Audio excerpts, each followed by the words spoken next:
السلام عليكم ورحمة الله وبركاته. النهاردة هنعمل مع بعض بدنجان مخلل وطماطم مخللة. اللي هياكله عندك هيلف يلف ويرجع يقولك ايه اعملوه لي تاني. اول حاجة احنا عندنا كده البدنجانية هنقطعها كده،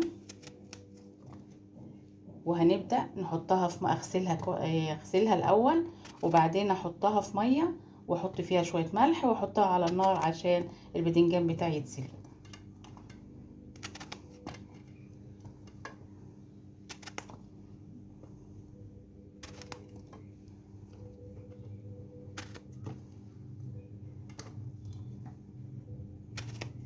طبعا بتجيبي البدنجانية اللي هي كده بتبقى مليانة عشان يبقى فيها لحم.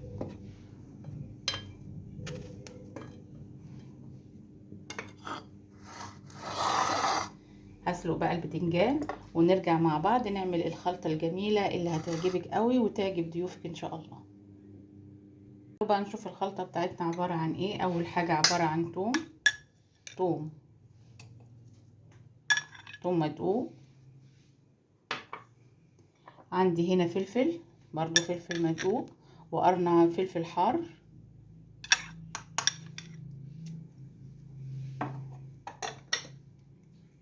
عندي هنا بقدونس.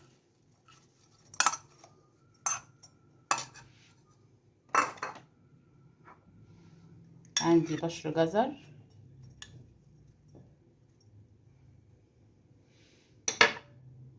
قلبه كده مع بعضه.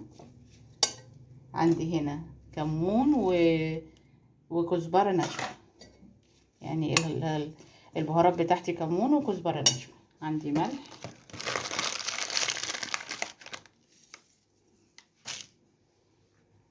عندي ليمون.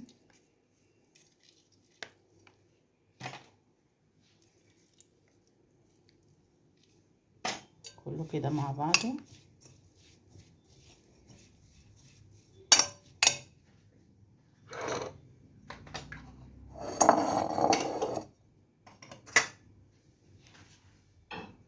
عندي هنا بقى طبق كده،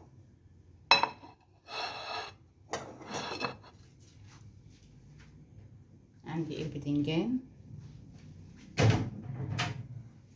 زي ما شايفين كده انا سلقته، بحط في قلبيه بقى الخلطة.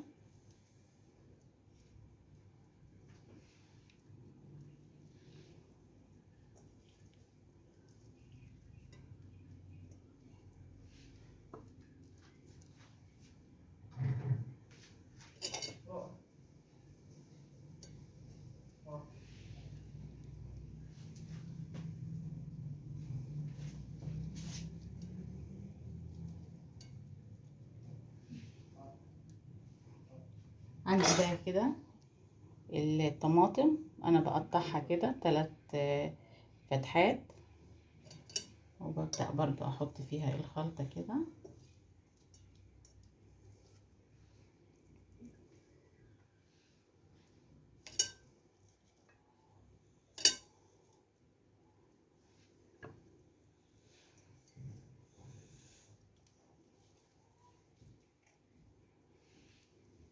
هكمل بقى الطبق واوريكم الشكل النهائي.